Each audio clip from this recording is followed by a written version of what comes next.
a very good day to have you on the show today.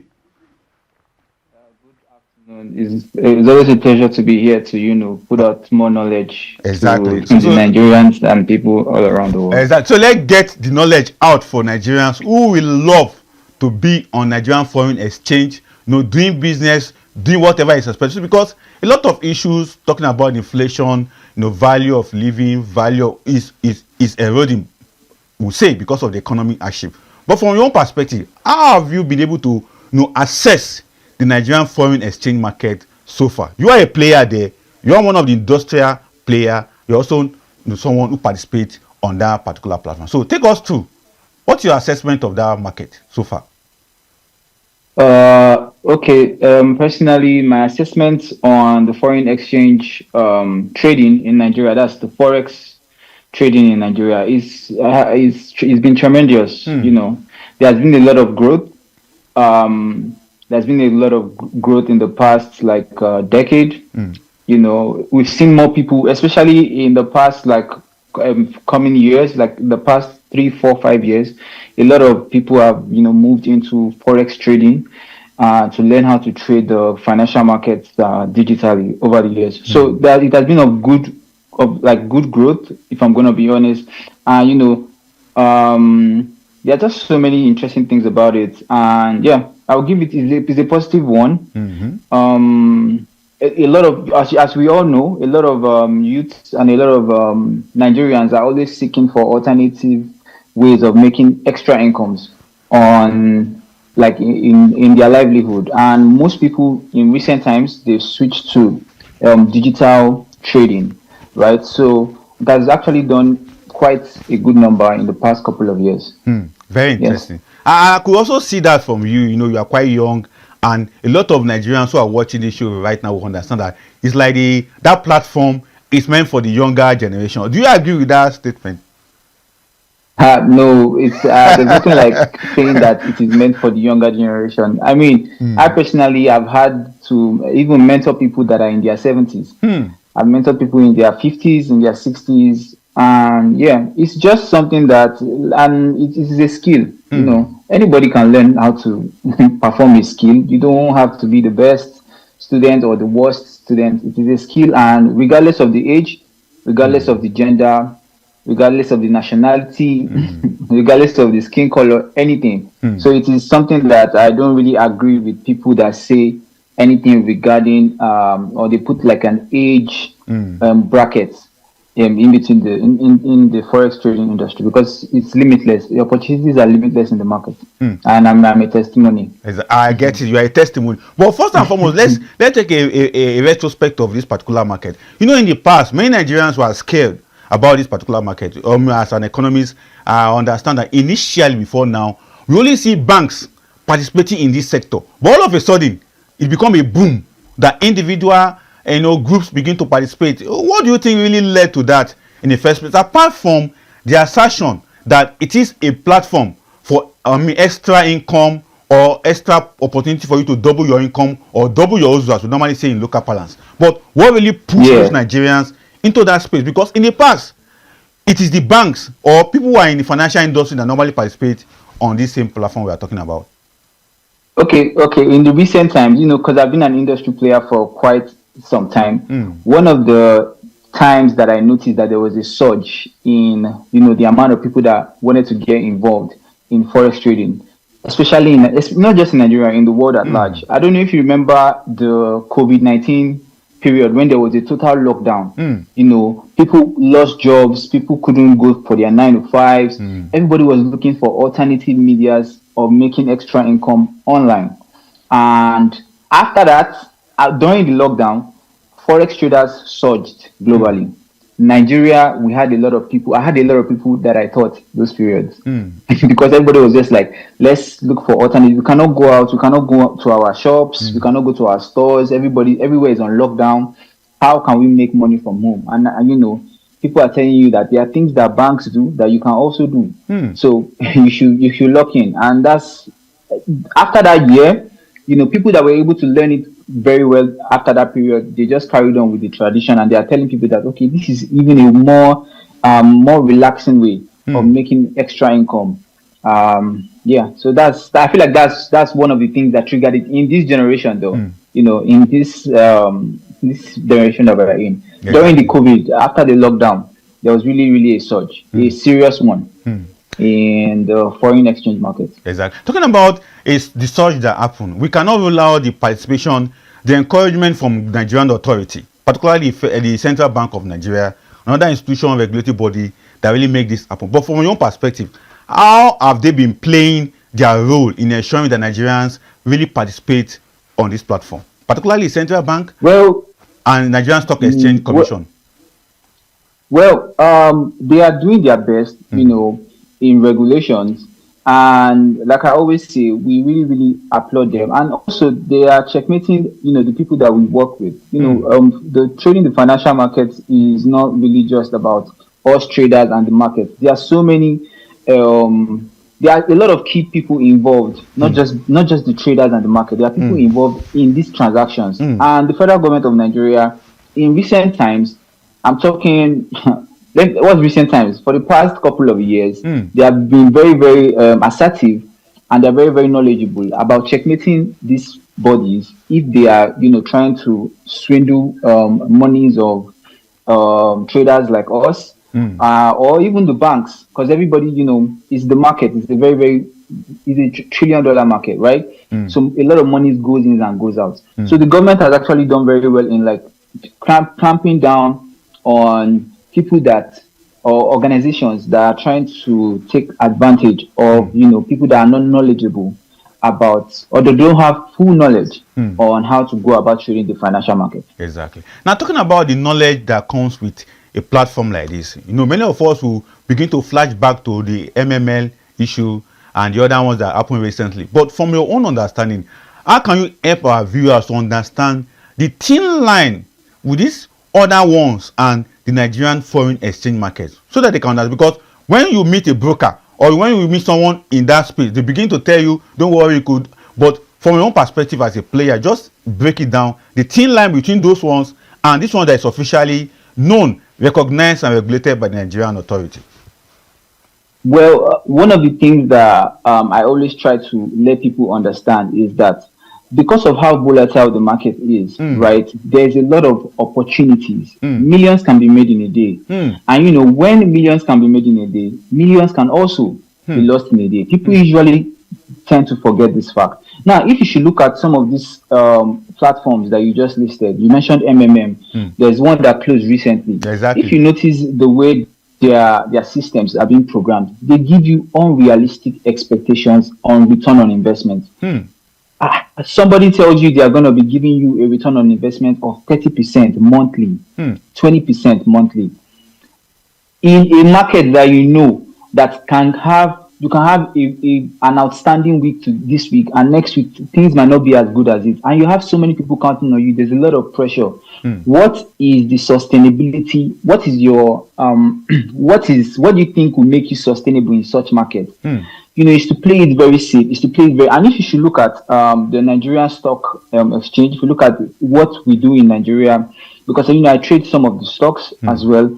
You see that it's very realistic. And although it's like I call it my baby food, but it's very Exactly. It's very realistic with the way they move it, and they are being regulated in that sector. Unlike the one that I do, my major, which is very much more volatile. Do you understand? These regulations are still, and if you look at these companies, I keep telling you, go and do your back test. Go and look at how and what they promise, individuals. They're telling you should bring your money, they'll give you 30% monthly. How can you sustain 30% monthly profit every month for 12 months? So Nigerians are so caught up in the get rich quick scheme that they tend to neglect so many red flags. Even if you own a business, a physical trading business, what is the guarantee that you make 30% monthly? An average Nigerian. Do you understand? As an average, what is the guarantee? So when you look at some of the offers are just too juicy to be true. You should be able to snap into reality and tell yourself there's something not correct about this. And if you actually want to go into such investments, I always advise people, because some people, it's until they get burnt that you know that there's fire. Do you understand? I also tell people, if you still say you want to do MMM, please involve the authorities before you put your money, and see what the authorities will tell you. Very interesting. Well, let's now go to the let's go to the technicality of some of these issues right now. We have seen the impact of the digitalization of the process. We also see the impact of technology, ICT, and the rest of them on the process. From your own perception or understanding, how helpful have all this digitalization, app, and the rest of them make it easy for learning and for trading for Nigerians? Digitalization has transformed Forex trading in Nigeria. I can tell you that for free. It has made everything a whole lot easier, right? Internet penetration, fintech growth, digital payment. Imagine I'm in my house, or I'm anywhere I am in the world. Maybe even anywhere you are in the world. You just sit down and then you see a good move in the market. You just fund your account, you take a trade, you make profit or you take a loss, and you withdraw. Do you understand? So it has made it, traders can now learn how to execute, manage trades from anywhere in the country. Like in church, in mosque, anywhere, inside Danfo, inside your Uber, anything you are doing. Do you understand? It has made everything so seamless. And that's the reason why you people that are ready to get into these businesses should understand the importance of education. You have to understand what you are doing, because they have given you more access to a pool of funds where your own funds can follow inside that pool or you can be making from it. Do you understand? So you have to prioritize the educational part of it. Majority of people that come into the business, they tend to fall off after a period of time. Why? Because they don't prioritize the process of learning how to actually not just make money, but sustainably stay profitable in the business. You understand? Yes. So that's the issue. That's one of the things I always keep preaching. People have to understand the importance of the educational part of this business. If you don't understand it, trust me, you follow. Exactly. Let's talk about the education now, because on this platform, I've already talked about it on several occasions: advocacy, enlightenment, sensitization. But why are Nigerians who are participants on this same platform are they scared of getting the knowledge? Because I know it's a bit technical, but sometimes you guys have made it easy with all digitalization. But why are they still scared in getting the knowledge?